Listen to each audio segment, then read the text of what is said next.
Universidad Nacional de General Sarmiento, en la que se desempeñó en distintos cargos y específicamente como rector entre 2010 y 2014. Es autor de varios libros de teoría social y filosofía política, y específicamente sobre la relación entre tragedia y política, escrito Política y Tragedia, en el 2003, Las Máscaras de Jano, en 2007, y Muñecas Rusas, en 2013. ¿Cómo pensarnos a nosotros como traductores? Ser o no ser traductor, traducir o no traducir. ¿Cómo traducir? ¿Cuántas veces nos encontramos ante estos dilemas hamletianos, los traductores? ¿Cuántas veces nos encontramos con un tiempo que está fuera de quicio, con Hamlet? Los traductores alguna vez nos enamoramos de una lengua ajena y nos enfrentamos al destino trágico de debatirnos entre la fidelidad a la propia lengua, que también amamos, y el amor a esa otra lengua cautivante, esquiva, inasible. Tironeados por dos universos conceptuales, entre dos lenguas, todo el tiempo resolvemos dilemas. Pero ¿hasta dónde decidimos realmente? Los espectros nos persiguen con sus mandatos. La realidad nos impone su pragmatismo. Queremos hacer parir a nuestra lengua un hijo mestizo. ¿Hasta dónde decidimos el grado de mestizaje? Esa es la cuestión política de las políticas de traducción. Nos pareció que la presencia de Eduardo y su reflexión sobre la traducción de Hamlet podía ser inspiradora como para abrir la jornada y enfrentarnos a estos desafíos. Así que, sin más, lo dejo con Eduardo. Las ideas que serán forzosamente muy generales sobre el problema que da título y tema a esta reunión. Políticas de traducción. ¿Hasta dónde decidimos los traductores?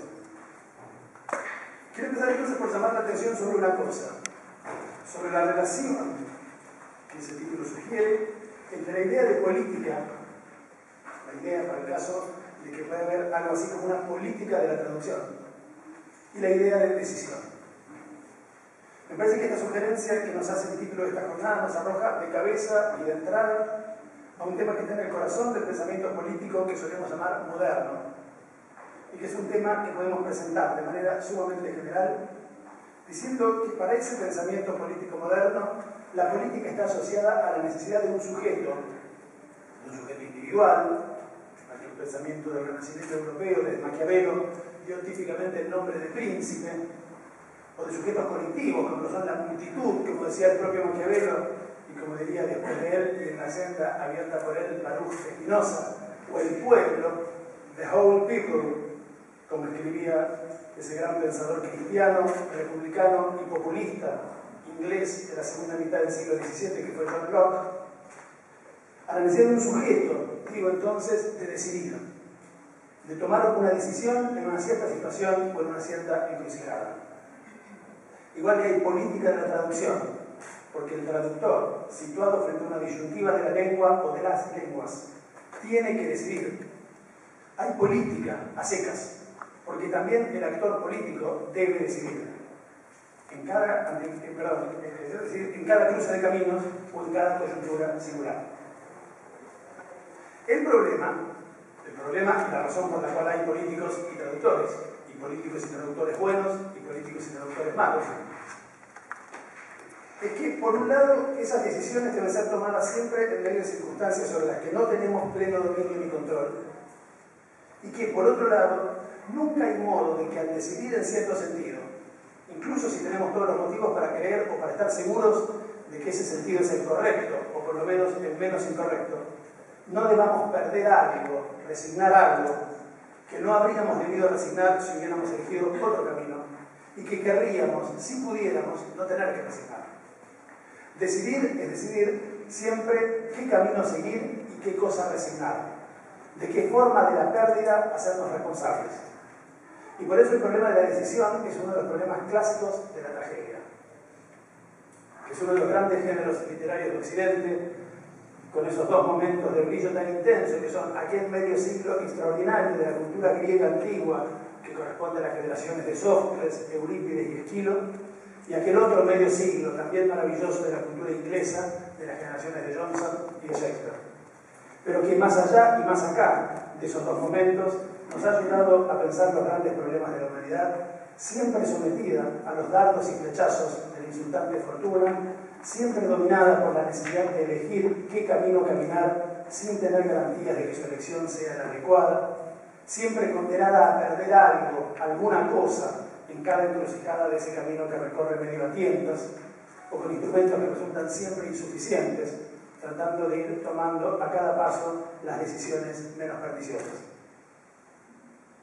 En los orígenes mismos de la modernidad filosófica y política, los grandes autores del Renacimiento europeo pensaron estos problemas fundamentales de nuestra cultura en un contexto que no era ya el glorioso politeísmo de los antiguos griegos y romanos, que expresaban en el nivel de las creencias religiosas una aguda comprensión sobre la diversidad de fuerzas a las que están expuestas siempre nuestras vidas, sino el del resquebrajamiento de las certezas que durante cerca de 1000 años había ofrecido el cristianismo a las grandes preguntas de los hombres de Occidente.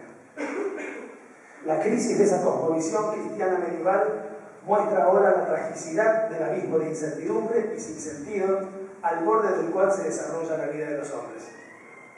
Siempre me resultó muy sugestiva la imagen creada por Shakespeare en la primera escena del último acto de Hamlet, del príncipe danés y de su amigo Laertes luchando y forcejeando, llenos de furia, dolor y desconsuelo, al borde del pozo en que yace el cuerpo muerto de la pobre Ofelia. Luchar y forcejear al borde del abismo. Ese es el sino fatal de nuestras vidas en un mundo que se ha creado sin certezas. Pues bien, frente a ese mundo sin certezas, el pensamiento político de la primera modernidad europea siguió dos caminos diferentes. Uno es el del ya mencionado Maquiavelo, que recomienda, aún frente al abismo, actuar, decidido, que siempre dar un salto al vacío sin creer, confiado apenas en la fuerza de las propias convicciones, de la propia virtud y de las propias fuerzas.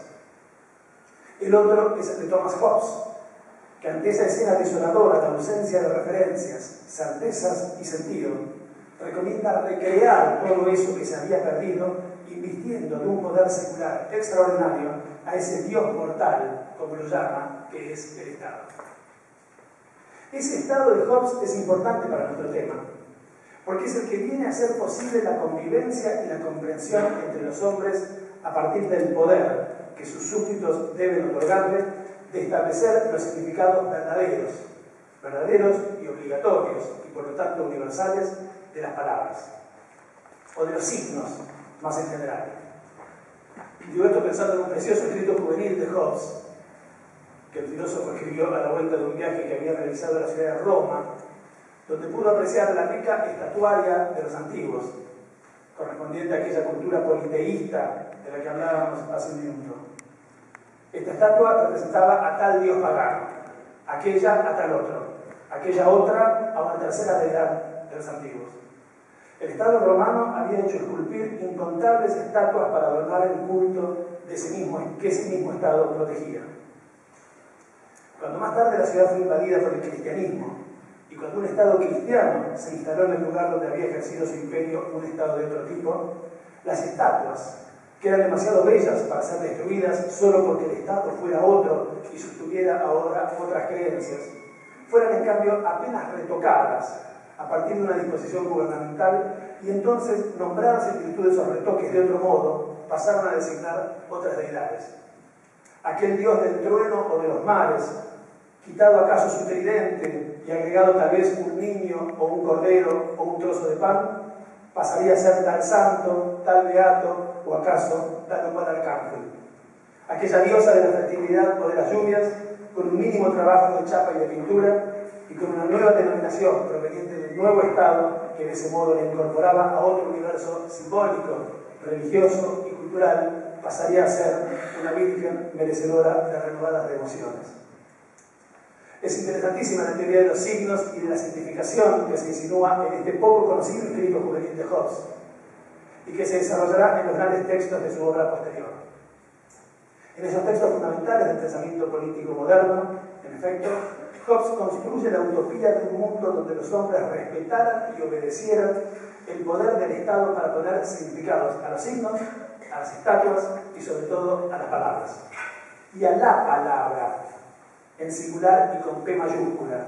Las grandes guerras civiles que desangraron en Inglaterra durante todo ese siglo XVII eran, en una medida nada despreciable, guerras por los significados de la Biblia, de la que, para desesperación y escándalo de Hobbes, circulaban incontables versiones y perversiones. Y por esa vía conquistaron un mundo de traducciones posibles entre los lenguajes privados de unos y otros, un mundo de comprensión mutua y de inteligibilidad universal. Es claro que ese sueño de Hobbes es un sueño imposible. Es claro que hablando los hombres no se entienden, como sugiere la frase que les propuse a Gabriela y a Luciana como título para esta conferencia y que tomé de un pasaje del Grupo de Familia del Chino Visconti, preciosa película de Visconti. No es posible que nos entendamos, dice en efecto en un pasaje de esa película preciosa el viejo profesor, que querría poder entenderse con los jóvenes comunistas a los que da hospedaje y protección en su mansión, pero que no puede. Queremos y no podemos entendernos, o solo podemos entendernos parcialmente. Sabemos que es así, y porque lo sabemos, hay psicoanálisis, y hay lingüística moderna, y hay filosofía moderna del lenguaje, y hay traductores buenos, y hay traductores malos. Y Hobbes también, en el fondo, sabía que era así, aunque habría preferido no saberlo, aunque habría preferido poder creer realmente que un mundo de inteligibilidad y traducibilidad perfectas era posible. Y por eso puede afirmarse que su pensamiento es un pensamiento trágico. Esa tragedia es la que me interesa aquí. Y es una tragedia que tiene, por supuesto, una expresión muy alta, la más alta de todas, en el inicio mismo, en la puerta de entrada de este siglo XVII, sobre el que aquí estamos hablando, en la más famosa, más compleja y más extraordinaria de las piezas de William Shakespeare, en Hamlet, cuya traducción al castellano tuve la irresponsabilidad de cometer e incluso de dar a conocer hace ya unos 15 años, creo, y me lo confirma Gabriela, que es en virtud de esa irresponsabilidad que Gabriela y Luciana me invitaron a conversar hoy con ustedes. Pero lo que me interesa destacar aquí ahora es que se trata de una pieza cuyo propio tema, cuyo propio asunto es este sobre el que aquí estamos dando vueltas. La inexistencia de un piso firme donde hacer descansar la idea de que las palabras pueden tener significados ciertos, verdaderos e incuestionables. Y por lo tanto, para volver sobre la idea de la frase del viejo profesor de la película de Visconti, la incapacidad del lenguaje en Hamlet para servir a la comprensión recíproca de las personas. En Hamlet, vamos a verlo, las personas no se entienden. Nadie entiende a nadie. Las palabras están siempre de menos o de más. The time is out of joint. Y ese desquicio del mundo lo es también, y acaso en primer lugar, del mundo de las palabras, de los significados de las palabras, que no tienen traducción posible entre las lenguas privadas de los distintos protagonistas de la trama, y que tampoco tienen traducción posible a una lengua tan distinta y tan distante como la nuestra, en la que fatalmente naufragan los significados, las sonoridades, los juegos de palabras, que son muchísimos en Hamlet. Enseguida trataré de decir por qué del inglés original. En un sentido importante, la tragedia de la traducción de Hamlet, la tragedia del inexorable fracaso en la empresa de traducción de Hamlet, es el tema de Hamlet. The time is out of joint. ¿Qué hacer con esa frase? En su precioso y muy comentado libro Espectros de Marx, que trata ejemplarmente sobre la presencia de la cuestión shakespeariana de los espectros en la obra de Marx, de Carlos Marx, que es un gran lector de Shakespeare, y sobre la propia obra de Marx como un espectro que, en los inicios de esa década de los 90, en que Derrida escribió ese libro, rondaba y acechaba y volvía como el espectro del papá del joven Hamlet sobre la fortaleza del capitalismo triunfante y soberano. El filósofo francés se ocupa del problema de la traducción de estas palabras del príncipe de Dinamarca y transcribe 4 versiones que otros tantos traductores de Hamlet al francés han propuesto para las mismas. Primero, la de Yves Bonfoy, Le temps est hors de seconde, el tiempo está fuera de quicio, que a la verdad le parece la más segura y que tal vez lo sea, aunque aquí hay que advertir que la reducción de the time a el tiempo no deja de perder en el camino todo lo otro que the time quiere decir, y que posiblemente se pierda un poco menos traduciéndolo al francés como le monde est à l'envers, el mundo está al revés, como tradujo de Loquigny, o al español como el mundo, como de hecho solemos traducir. El mundo está fuera de quicio, en efecto, me parece muy razonablemente adecuada, aunque está claro que esa traducción pierde también, por su parte, algo que el original inglés contiene con especial fuerza, la idea de que una de las cosas de ese mundo que en Hamlet están fuera de quicios, invertidas, alteradas, es, en efecto, el tiempo.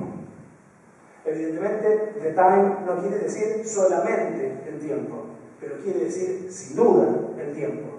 Y ese significado se pierde en el camino de traducirlo por el mundo. Es el camino que yo encontré menos malo de todo lo que se me abría, pero que me doy cuenta que hace que la frase dicha por el príncipe en la explanada del castillo comente con mucho menos fuerza el desquicio o el desorden del tiempo, de la linealidad del tiempo, que es un tema fundamental de Hamlet.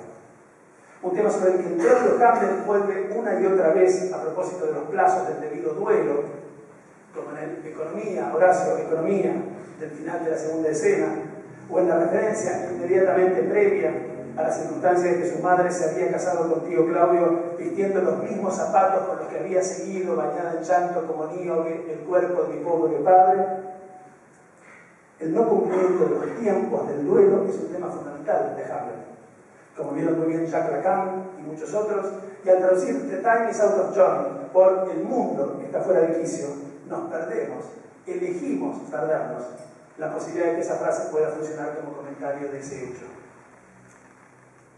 Pero no solo eso, el tema del desquicio del tiempo es un tema fundamental en Hamlet, no solo porque en Hamlet nadie cumple los tiempos del debido duelo, porque Gertrudis se casa demasiado a prisa, porque el viejo rey y Polonio y su hija Ofelia son enterrados los tres demasiado pronto, sin cumplir las debidas ceremonias, como protesta Laertes.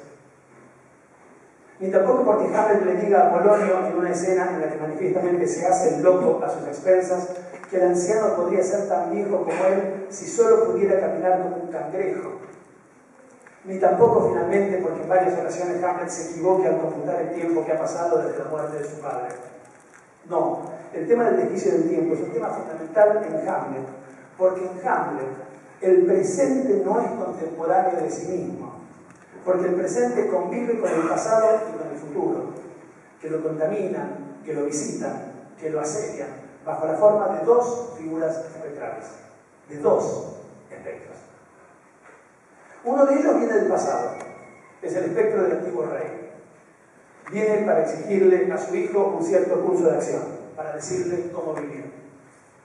El otro viene del futuro, es el joven Fortinbras, de quien oímos hablar durante toda la pieza, que en cierto sentido organiza desde el punto de su segura llegada en el final toda la acción, y que finalmente, como era previsible, llega.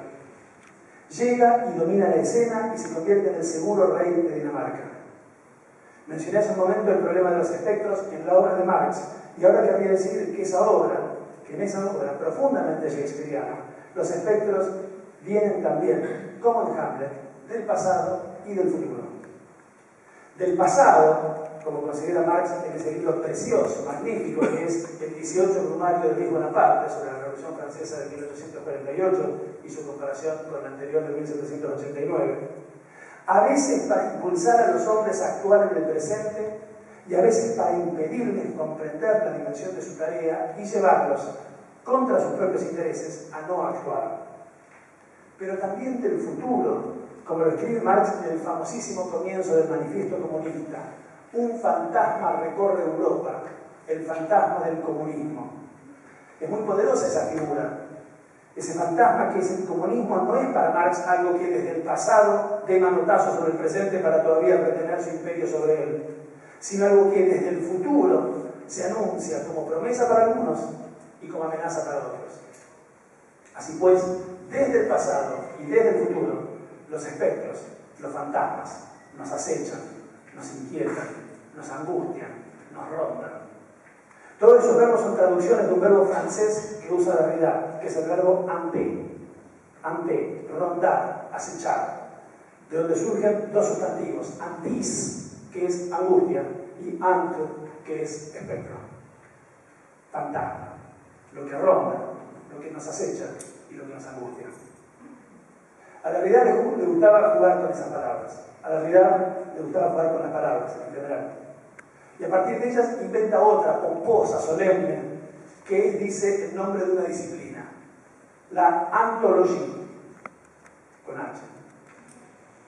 Juego de palabras imposible de traducir al castellano, porque la gracia de la palabra antología, ciencia o lógica de los espectros o de los fantasmas, es su sonoridad cercana a la vieja palabra filosófica ontología, ontología, ciencia o lógica del ser que es, toon en griego, por oposición a lo que no es.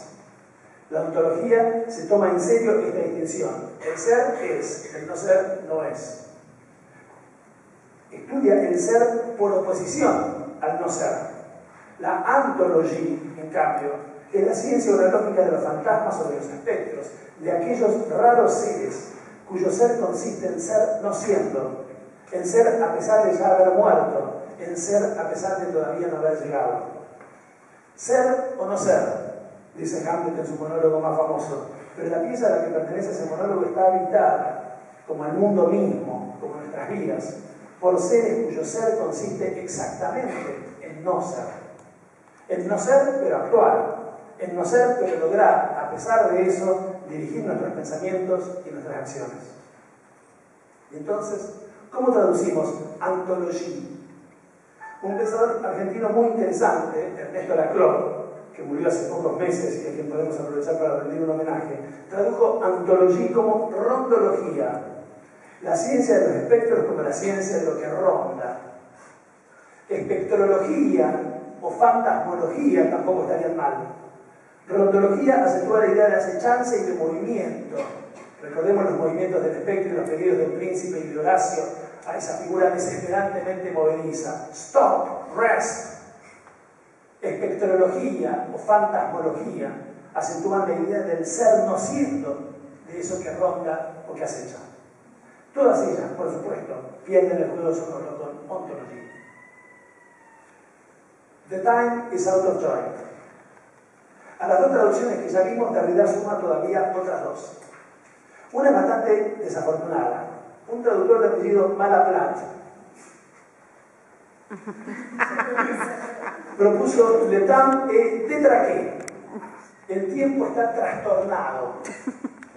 Que parece aludir más bien al tiempo que hace, al clima, a lo que en inglés no se nombra como time, sino como weather. Y en ese sentido no es que no diga una de las muchas cosas que dice en inglés The time is out of joint, porque ciertamente una de las manifestaciones del desquicio del mundo todo a lo largo de Hamlet es lo descompuesto, lo trastornado que está el clima, pero sí que se quiere decir muchas otras cosas más. La otra traducción, en cambio, es de lo más interesante y es la que propuso André Gide, quien de manera absolutamente osada y no evidente tradujo The time is out of joint como cette époque est déshonorée.